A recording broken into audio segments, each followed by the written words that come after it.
It was a pretty clear moment, I think, because it wasn't necessarily me. I mean, I made the choice early on to sort of stay away from it. Welcome to Top 10 Beyond the Screen. I'm your host, Johnny Rogers, and in today's video, we'll be breaking down some of the most difficult actors to work with within the, well, Disney universe, let's call it. But before we get into that, if you don't want to miss another daily video from us, make sure you tap that subscribe button to join our notification squad. Now, without any further delay, let's get right into today's list, the top 10 Disney actors who are hard to work with.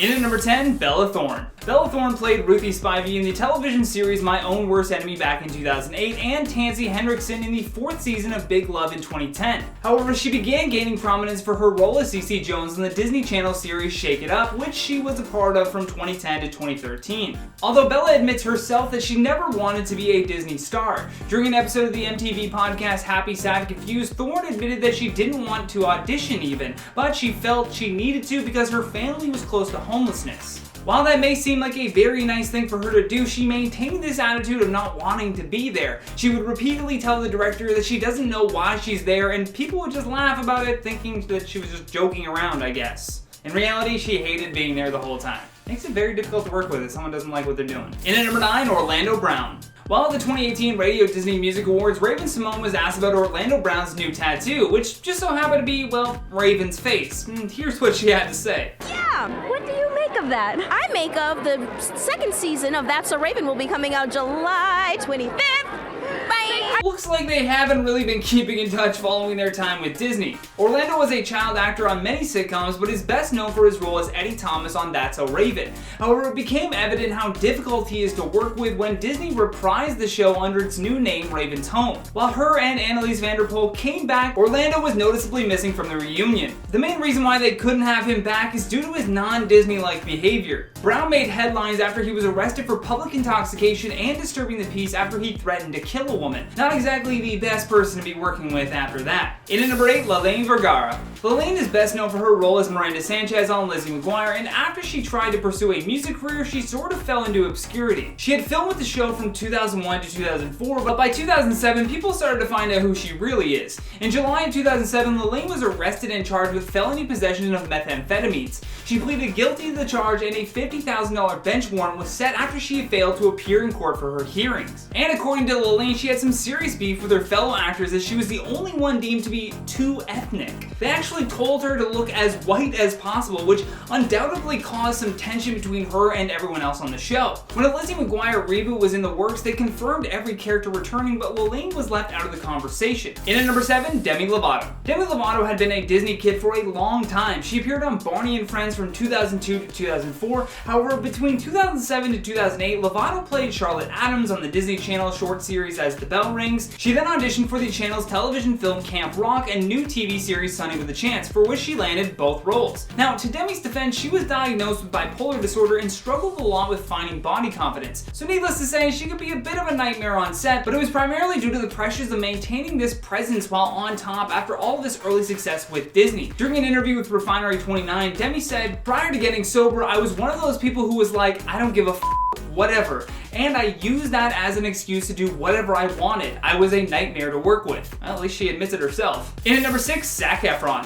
Zac Efron first rose to prominence when he landed the lead role of Troy Bolton in Disney's High School Musical. From there, he basically became a teen heartthrob and at the center of attention in Hollywood. Zac told The Hollywood Reporter that he started drinking a lot and got deeply involved with hard drugs. His excuse was that he was in his 20s, single, and going through life in Hollywood, and everything felt like it was just being thrown at him. Apparently, while filming the movie Neighbors with Seth Rogen, his drug habit started to spiral out of control. They even needed to halt filming while he checked himself into rehab for a cocaine addiction. And then on top of that, his reckless behavior extended further than just his substance abuse behind the scenes. According to TMZ, Zac got himself into a violent altercation with a homeless man on Skid Row in Los Angeles, which resulted in him getting punched in the mouth right before the police finally separated them. A source told TMZ that Zac was obviously intoxicated and willingly engaged in mutual combat with this homeless guy. Yeah, that's not stable behavior for an actor that you want to work with. Definitely not for Disney. In at number 5, Shia LaBeouf. Most people will recognize Shia LaBeouf from his time with the Transformers franchise, but I'll always know him as just Louis Stevens in the Disney Channel series Even Stevens, a role for which he received a Young Artist Award nomination in 2001 and won a Daytime Emmy Award in 2003. Although Shia LaBeouf's career would soon take a tumultuous turn. In 2017 alone, the actor was sued for $5 million by a bartender. He was arrested in Savannah, Georgia for public intoxication, and he was ordered to attend a 10-week rehab program. Although Shia has done his best to shed all these rumors surrounding him about being difficult to work with. I mean, while working on the set of Fury, he received a ton of praise from his fellow actors. Brad Pitt even paid him a huge compliment during his interview with GQ magazine. Brad told the magazine, "Oh, I love this boy. He's one of the best actors I've ever seen. He's full-on commitment, man. He's living it like no one else. Let me tell you, I've been fortunate enough to work with a lot of great actors, and he's one of the best I've ever seen." I wish I could have done that in a Brad Pitt voice. We'll get there. In at number 4, Jake T. Austin. Beginning his career as a child actor at the age of 7, Austin is a 5-time Young Artist Award nominee, 2-time Teen Choice Award nominee, and Nickelodeon Kids' Choice Award nominee. He's best known though for his role as Max Russo on the Disney Channel series Wizards of Waverly Place. Jake attributes a lot of his bad behavior to the tough transition of moving from child actor to an evolved adult star. While at the Teen Choice Awards, apparently Austin threw a giant temper tantrum backstage after a staff member didn't recognize him. According to TMZ and multiple eyewitness accounts, he became infuriated by this and started throwing empty shoeboxes at a female staff member. But then he said this next year. This has been the summer of kick-ass women. In at number 3, Ashley Tisdale. During her childhood, Tisdale was featured in over 100 advertisements and had minor roles in television and theater. She also achieved mainstream success as Maddie Fitzpatrick in the Disney Channel series The Sweet Life of Zack and Cody. Her success was heightened even further when she starred as Sharpay Evans in the High School Musical film series from 2006 to 2008. Tisdale even admitted herself that she was very difficult to work with during her time on High School Musical. During a chat with Andy Cohen, she said that her and Lucas, who played her on-screen brother, didn't get along at first. She told the host that they didn't get along at first because when they were screen testing, she was only giving him just like regular line readings, so not really being in the character. Then when he asked her to, method act to get themselves into character, she noticed that her attitude was creeping a little too closely to that of her character Sharpay. She went on to say, "I do think I became a lot like the character, and I think he thought I was really like Sharpay, and it wasn't until we wrapped that he was like, oh, you're not that person." Or is she? In at number 2, Jake Paul. Jake is far from his Disney acting days now, but according to reports, he wasn't the easiest person to work with. Aside from Vine, he really rose to prominence for playing the role of Dork Man on the Disney Channel series Bizaardvark. Although Jake was unceremoniously dropped from the show before the start of the 2nd season, and his exit was listed as effective immediately. Paul had been making local headlines in Los Angeles after complaints that he had been getting from his neighbors over alleged partying and pranks at his West Hollywood rental house. He was then featured in a KTLA news report after he started climbing up on her news van during a live broadcast. Can we do it by the truck?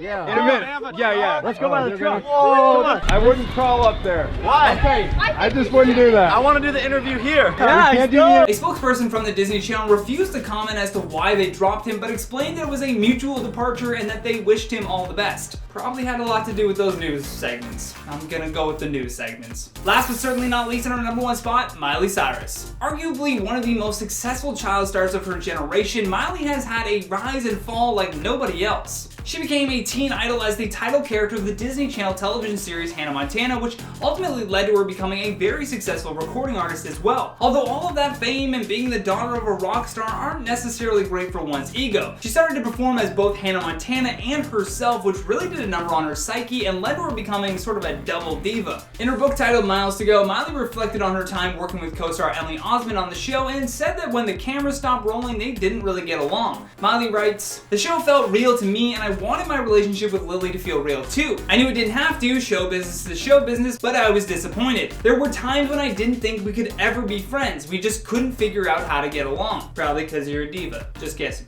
And that has been the top 10 Disney actors who are hard to work with. Thank you so much for watching, and thank you to our editing team for making me look so good. If you enjoyed this video, then please show us some love here by tapping that like and subscribe button. Plus, don't forget to leave us a comment down below with your thoughts on today's list. And for more videos like this one, all you gotta do is tap that playlist when it pops up. From Top 10 Beyond the Screen, my name is Johnny Rogers, saying until next time, stay classy.